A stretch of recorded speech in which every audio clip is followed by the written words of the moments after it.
महाराष्ट्रातील विधानसभेच्या धनाढ्य राजकारणाला गाडून आपलं गरजवंत मराठ्यांचं आंदोलन अधिक बलाढ्य करायचं आहे, असा निर्धार मनोज जरांगे पाटील यांनी केलेला आहे. त्यांनी हा निर्धार करत असताना त्यांनी मराठा समाजातील सगळ्या प्रकारचा संभ्रम देखील दूर केलेला आहे. त्यांनी अगदी स्पष्टपणे कचाकच सुपडा साफ करा.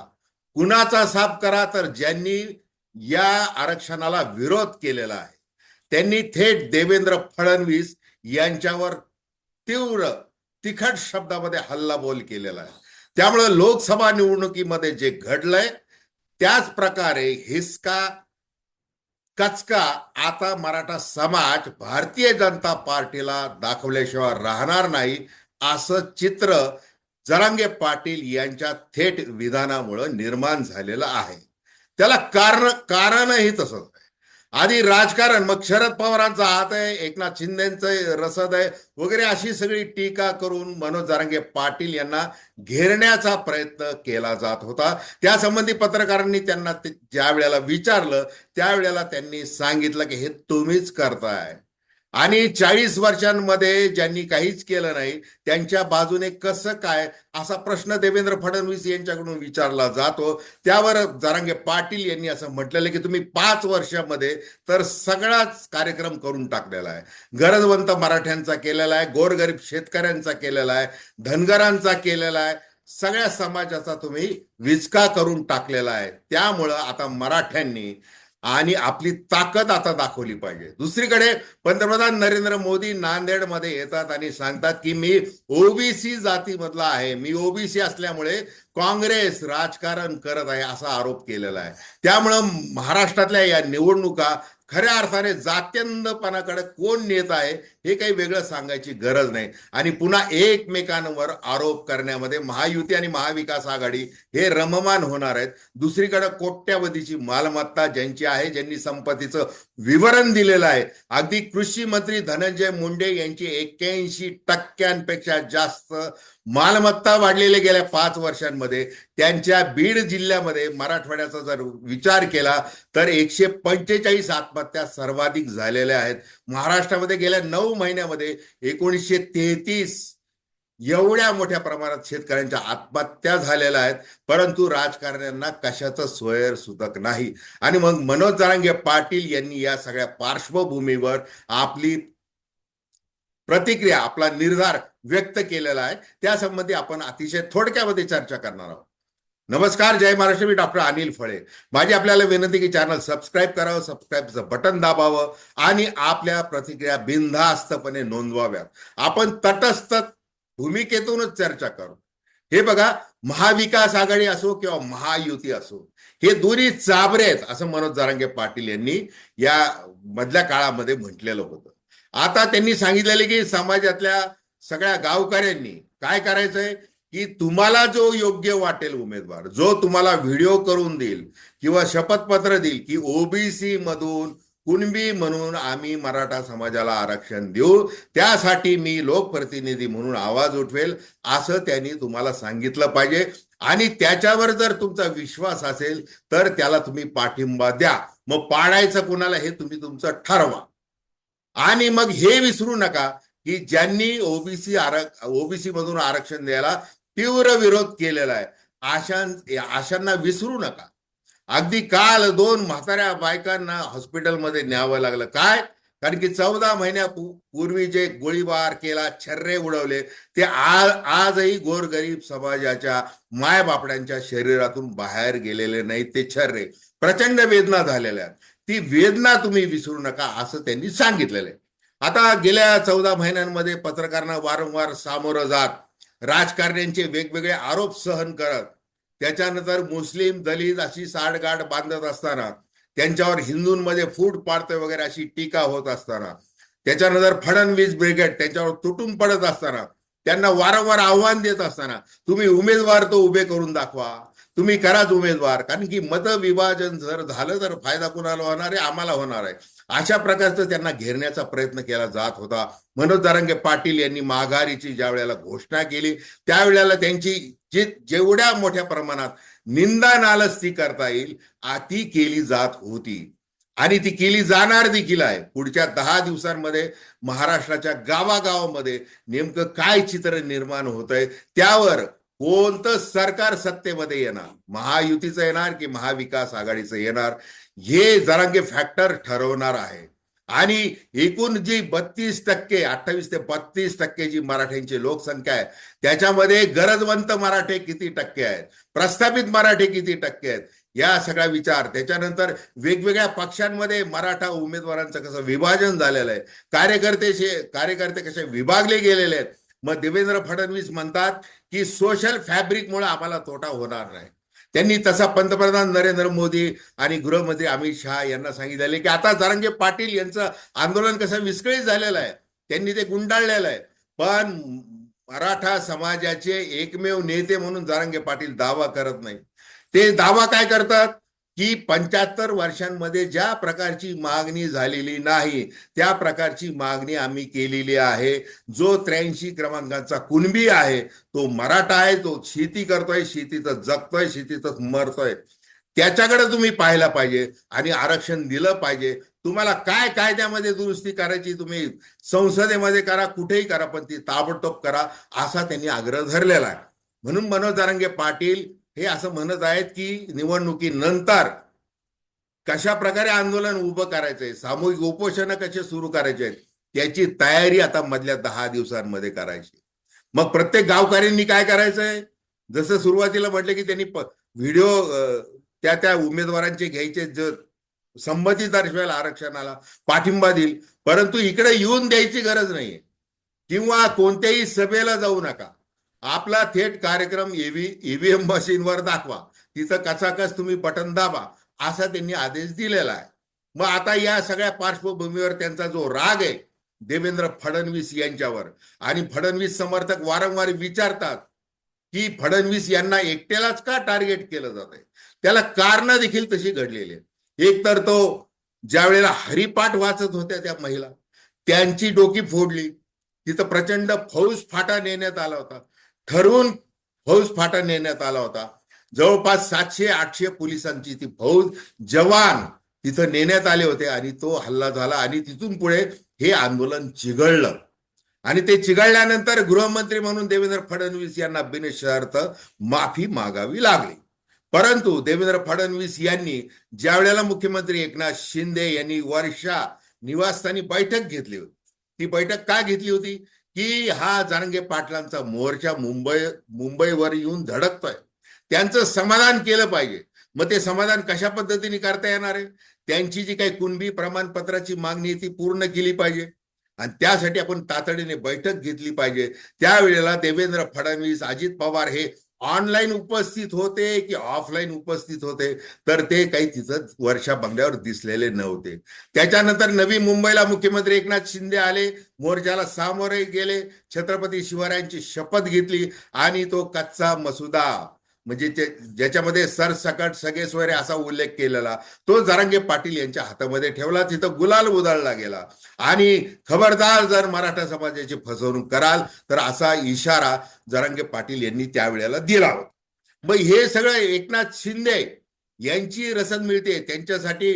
जसं ओबीसी नेते वारंवार आरोप करत आलेले आहेत की जरांगे पाटलासाठी रेड कार्पेट अंथरलं जात आहे, सगळं मंत्रिमंडळ त्यांच्या पायाशी येऊन बसतंय सराटीमध्ये. अगदी मुख्यमंत्री एकनाथ शिंदे आपला प्रोटोकॉल सोडून कसे येऊन बसत आहेत. आणि मग वडीगुजरीला जर उपोषण होत आहे मग तिथं काय येत नाही असा प्रश्न विचारला गेला. दरम्यानच्या काळामध्ये मग बरंच पाणी जे वाहून गेलं, मग छगन भुजबळांची तोफ धडाडायला लागली. मग ओबीसी साठी इम्पिरिकल डाटा केंद्र सरकार देत नाही, ज्या मायक्रो ओबीसी आहेत त्यांचा समावेश करत नाही, कास्ट सेन्सस करत नाही, असं जे छगन भुजबळांना वाटायचं त्या महायुतीमध्ये येऊन बसल्यानंतर जरांगे पाटील यांचं उपोषण आंदोलन तीव्रतेला गेल्यानंतर मात्र काय झालं, छगन भुजबळांनी त्या बाबतीत तोंडाला कुलूप लावलं. मराठा आरक्षण द्यायचं तर तुम्ही ओबीसीचं न ताटातलं न देता इतरांचं द्या असं त्यांनी म्हटलं आणि आपलं वेळ साधून नेली. एकूण काय की जरांगे पाटील यांचं आंदोलन याचं खच्चीकरण झालं पाहिजे असा त्यांनी प्रयत्न केला. शेरो शायरी केली, तलवारीची भाषा केली, प्रचंड असे कंठशोष करणारे भाषण केले आणि ही परिस्थिती चिघळत गेली. त्याला जबाबदार कोण? तर देवेंद्र फडणवीस जबाबदार. म्हणजे कुणबी समाजाची प्रमाणपत्र अमुक धमुक हे सगळं देणं, माजी न्यायमूर्ती संदीप शिंदे समिती यांचे अहवाल स्वीकारणं, परंतु प्रत्यक्षात कारवाई वेगळीच करणं आणि जे दिलेलं आहे एसीबीसीचं आरक्षण दिलेलं आहे आणि एसीबीसीचं दिल्यामुळं आणि जरांगे पाटील यांच्याचमुळे कसं आर्थिक आरक्षण दूर गेलेलं आहे हे पटवून देण्यामध्ये भारतीय जनता पार्टीच्या नेत्यांचा वेळ चाललेला आहे. अगदी गेल्या 48 तासात 72 तासांमध्ये जेवढे नेते आले, विनोद तावडे आले, प्रवीण दरेकर आले, वेगवेगळे नेते आले, देवेंद्र फडणवीस आले आणि त्यांनी पत्रकारांना सांगितलं की बघा आम्ही मराठा समाजासाठी काय केलेलं आहे, कसं केलेलं आहे, शरद पवार कशी फूस लावत आहेत आणि हे आंदोलन कसं भरकटवलं जात आहे अशा प्रकारचं दिशाभूल करण्याचा त्यांनी प्रयत्न केला. परंतु तो जरांगे पाटील यांना काही मान्य होण्यासारखा नाहीये आणि त्यामुळेच त्यांनी आज पत्रकारांना सांगताना असं सांगितलेलं आहे की मी कुणाला पाठिंबा द्या असं काही सांगत नाही, कुणाला पाडा असं काही सांगत नाही, परंतु ज्यांनी हल्ला केलेला आहे, ज्यांनी आरक्षणाला विरोध केलेला आहे त्याला कोणत्याही परिस्थितीत माफ करू नका, कच सुपडा साफ करा असा त्यांनी आदेश त्यांनी दिलेला आहे. आता या शेतकऱ्यांच्या आत्महत्यांसंदर्भात त्यांनी मुद्दा उचललेला आहे, पीक विम्याचा उचललेला आहे, शेतकऱ्यांच्या कर्जाचा उचललेला आहे, अनेक प्रश्न त्यांनी उचललेले आहेत. अगदी त्यांनी ज्या वेळेला अतिवृष्टी झाली मराठवाड्यामध्ये त्यावेळेला प्रश्न उचललेला होता. मग देवेंद्र फडणवीस यांनी देखील भ्रमणध्वनीवरून त्यांच्याशी चर्चा केली होती. मग ती चर्चा करून देण्यामध्ये माजी गृहमंत्री अब्दुल सत्तार यांनी मोठी भूमिका पार पाडलेली होती. मग देवेंद्र फडणवीस जरांगे पाटील यांची चर्चा झाली की नुकसान भरपाई ताबडतोब देऊ वगैरे अशी ती चर्चा झाली होती. म्हणजे एकंदरीत काय आता विशेषतः म्हणजे बीड जिल्ह्याचे जे काही एकदम तालेवार जे नेते शेरो शायरी करून बोलतात ते धनंजय मुंडे हे कृषी मंत्री आहेत सध्या. मग गेल्या 9 महिन्यामध्ये तुम्ही कृषी मंत्री आहात, तुमचे म्हणजे शेतीपासून तुम्हाला उत्पन्न किती मिळालेलं आहे, तुम्ही आयकर किती 70 लाखाच्या आसपास आयकर भरलेला आहे, तुमचं उत्पन्न तुम्ही शेतीतून दाखवलेलं आहे. त्या मराठवाड्यामध्ये किती आत्महत्या झालेल्या आहेत? 1933 पैकी ज्या महाराष्ट्रात झाल्या त्यापैकी छत्रपती संभाजीनगर विभागात 688 आत्महत्या झालेल्या आहेत, विदर्भात देखील झालेल्या आहे. मग अशा परिस्थितीमध्ये कृषी मंत्री म्हणून आपण काय केलेलं आहे? इकडे तुमची राज्यामध्ये योजना आहे नानाजी देशमुख कृषी संजीवनी योजना, ती राबवली जाते. त्याच्यातून किती त्यामुळे काय आत्महत्यांमध्ये घट झाली काय? बरं हे सरकार जे आहे विधिमंडळामध्ये सांगितलेलं आहे की 2023 मध्ये 3000च्या आसपास आत्महत्या झालेल्या आहे, ते सगळं सांगितलेलं आहे. पण आता अलीकडच्या काळामध्ये काय आकडेवारी लपून ठेवली गेलेली, म्हणजे ह्या 2000पेक्षा कित्येक जास्त आत्महत्या गेल्या 9 महिन्यामध्ये झालेल्या आहेत. याचा विसर राजकारण्यांना पडलेला आहे, दोन्ही बाजूच्या राजकारण्यांना पडलेला आहे. मग शरद पवार असतील, जाणते नेते असतील, कुणी असतील, अगदी 2000 म्हणजे मनमोहन सिंग यांचं सरकार असताना आम्ही कशी कृषी कर्जमाफी केली, 7/12 कोरा कसा केला वगैरे ते सगळं सांगितलं जात आहे. परंतु प्रत्यक्षात होतं काय की शेतकऱ्याचं मरण कुठं थांबलेलं आहे का? मग शेतकरी काय मद्यपान करतो, त्याला व्यसन आहे, मग त्याच्यामुळे तो मरतोय असं प्रशासकीय अधिकारी सांगून मोकळं होतात. परंतु ती खऱ्या अर्थाने कर्ज असेल, नापिकी असेल, यामुळे तो आत्महत्या करतोय. शेतमालाचे भाव जे आहेत त्याचा सगळा जो चढ उतार आहे, सोयाबीनचं काय, कांद्याचं काय, टोमॅटो काय, अनेक इतर शेतमालाचं भावाचं काय सतत खालीवर होतंय आणि शेतकऱ्याचा जीव खालीवर होत असतो. मग ज्यावेळेला सुनील शुक्रे यांनी 2-2.5 कोटी मराठा समाजाचं सर्वेक्षण केलं त्यावेळेला जवळपास 99% आत्महत्या या मराठा समाजातल्या आहेत की जे कुणबी आहेत असं त्यांनी लिहिलेलं आहे त्याच्यामध्ये. परंतु या सगळीकडे दुर्लक्ष करायचं. तत्कालीन विभागीय आयुक्त सुनील केंद्रेकर यांनी या शासनाला शिफारस अशी केली होती की प्रत्येक शेतकऱ्याला तुम्ही आर्थिक मदत ताबडतोब द्या. त्याला त्याची जी नैराश्यग्रस्त तो झालेला आहे, 1 लाख पेक्षा जास्त कुटुंब हे निराशेच्या गर्तेमध्ये आहेत, त्यांना ताबडतोब साथ देण्याची गरज आहे असा अहवाल दिला. या शासनाने काय केलं, महायुतीच्या शासनाने तो अहवाल गुंडाळला तो बाहेरच येऊ दिला नाही. ते केंद्रेकर यांचं वैयक्तिक मत आहे वगैरे असं सांगितलं. शेवटी केंद्रेकरांनी काय केलं, स्वेच्छा निवृत्ती घेतली आणि त्यांनी राजीनामा दिला. म्हणजे असं हे सरकार आहे. त्यामुळं मग 40 वर्षात काय झालं, 5 वर्षात काय झालं, याची जर तुलना केली तर ती तुम्हाला मान्य केली पाहिजे. मग जरांगे पाटील ज्या वेळेला असं म्हणतात की माझ्यावर आरोप केला जातो की शरद पवार मागे आहेत, अमुक मागे आहेत, तमुक मागे आहेत, तर त्यावेळेला मग तुम्ही काय बोलताय? मग तुम्ही काय सांगितलं पाहिजे तुमच्या 5 वर्षाच्या काळामध्ये? बरं, तुम्ही आज सत्य, त्यांनी 40 वर्षात काहीच केलं नाही म्हणून तर तुम्हाला निवडून दिलं होतं 2019 मध्ये.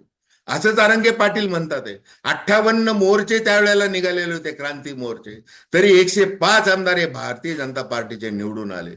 आणि आता आता तुम्ही जबाबदारी झटकताय की आमच्या सोशल फॅब्रिकमुळे काय होणार नाही वगैरे असं ते म्हणताय. तर शेवटी एकूण सार काय आहे?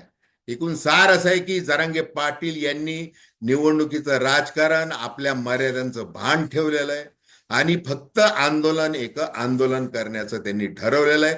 सरकार कुणाचंही येऊ, आंदोलन अजिबात हे थंड बसत्यात जाऊ देणार नाही, असा विडा जरांगे पाटील यांनी उचललेला आहे. आणि गोरगरीब गरजवंत जो समाज आहे, तो समाज जरांगे पाटील यांच्या मागे खंबीरपणे कसा उभा राहतो हे निवडणुकीमध्ये जसं दिसेल तसं आगामी काळामध्ये देखील दिसेल. आता निवडणुकीचा निकाल लागल्यानंतर काय जरांगे पाटील, जसं छगन भुजबळांना ज्या वेळेला विचारलं गेलं की काय जरांगे पाटील फॅक्टरचा परिणाम होणार आहे, ते म्हणले तेरा बीड वगैरे अशा काही जिल्ह्यांमध्ये दिसेल, फार काही दिसणार नाही. आणि असं त्यांनी छद्मी हास्य करून त्यांनी ते केलं, त्यांनी तो प्रश्न टाळलेला आहे. असं असं हे सगळे म्हणजे जरांगे पाटील वारंवार म्हटले की मला हलक्यात घेऊ नका, मला हलक्यात घेऊ नका. आणि मग त्यांच्यावर सगळ्या प्रकारचे आरोप प्रत्यारोप केले, त्यांना घेरण्याचा प्रयत्न केला. मग ते रडले तरी आरोप, ते ओरडले तरी आरोप, मग त्यांनी गर्दी जमवली तरी आरोप, त्यांनी माघार घेतली तरी आरोप. म्हणजे आरोपांची शृंखला काही तुटलेली नाही, ती तुटणार देखील नाही. अशा परिस्थितीमध्ये एक आर्थिक विषमते विरुद्धचा हा खरा लढा आहे. आता आर्थिक विषमता, दरडोई उत्पन्न याचा आणि आरक्षणाच्या मागणीचा थेट संबंध जरी नसला तरी हे आरक्षणाच्या मागणीची जी तीव्रता आहे ती का आलेली नाही, म्हणजे रोग जर नष्ट करायचा आहे तर तो मुळापासून दूर केला पाहिजे, असं राजकारण्यांनी ठरवलं पाहिजे. पण राहुल गांधींनी असं म्हणायचं की 50%ची मर्यादा आम्ही हटून टाकू. इकडं नरेंद्र मोदी यांनी आरोप करायचा आहे की तुम्ही जाती जातीमध्ये भांडणं लावताय आणि जातगणना टाळायची. RSSने असं सांगायचं जातगणना करा परंतु त्याच्यामध्ये राजकारण नको आहे. अहो, हे 75 वर्षांमध्ये हेच आलेलं आहे, काँग्रेसनी तेच केलेलं आहे आणि तुम्ही देखील तेच करतात आहे. जाती जातीमध्ये विद्वेष निर्माण केला जातोय. मग पंतप्रधान नरेंद्र मोदी वारंवार का महाराष्ट्रामध्ये सांगत आहेत की मी ओबीसी आहे, मी ओबीसी आहे, असं का सांगत आहेत? त्याच्या मागे काय हेतू आहे? मराठा आरक्षणाबद्दल मात्र काही बोलत नाहीत. केंद्रीय गृहमंत्री म्हणतात की असे अनेक आंदोलन आम्ही पाहिले, पाटीदार समाजाचं गुजरातमध्ये पाहिलं, आता हरियाणामध्ये आम्ही जाटांचं आंदोलन पाहिलेलं आहे, तरी आम्ही निवडून आलेलो आहे. त्याच्यामुळे सामदंड भेद वापरा, मराठा आंदोलनाकडे दुर्लक्ष करा आणि निवडणूक जिंका, असं त्यांनी कानमंत्र देवेंद्र फडणवीस यांना दिला. आणि देवेंद्र फडणवीस यांनी देखील ज्या वेळेला हे जरांगे पाटील यांचं जातीय समीकरण जुळत नव्हतं, ते माघार घेत होते, त्यावेळेला ते सगळं त्यांच्या जरांगे पाटलांकडे हसण्याचं काम केलेलं आहे, हलक्यात घेतलेलं आहे. आता नेमकं काय होतंय त्याचा निकाल काहीही लागो, म्हणजे हे बघा की मराठा मतांचं विभाजन झालेलं आहे. जरांगे पाटलांनी तसा सगळ्यांना सगळ्या प्रकारचं स्वातंत्र्य दिलेलं आहे. त्याच्यानंतर वेगवेगळ्या पक्षांमध्ये मराठा आमदार उभे आहेत.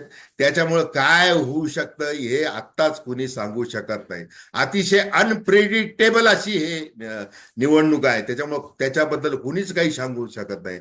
परंतु जरांगे पाटील यांच्या या आंदोलनाच्या काळामध्ये आधी लोकसभा आणि आता होऊ घातलेली विधानसभा ही मोठी दिशा देणारी आहे आणि या आंदोलनाची दखल आता राजकारण्यांना घ्यावी लागणार आहे. 5 वर्ष निवडणुका समजायच्या, त्या दृष्टीने पक्ष घडवायचा, संघटन करायचं, 1 बूथ 10 युथ वगैरे हे सगळं करायचं, 50 प्रमुख नेमाचे, अशा प्रकारची अमित शहा यांची पॉलिसी भारतीय जनता पार्टीने प्रत्यक्षामध्ये उतरवलेली आहे. रणांगणामध्ये ते उतरलेले आहेत. सगळ्या प्रकारच्या योजनांचा पाऊस पडलेला आहे.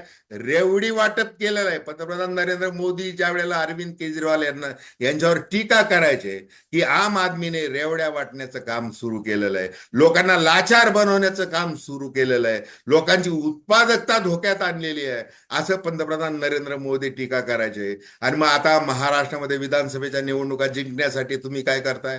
तुम्ही तेच करताय. लाडकी बहीण, लाडका भाऊ, अमुक, शेतकऱ्यांना मोफत वीज वगैरे हे सगळं भडीमार टाकताय.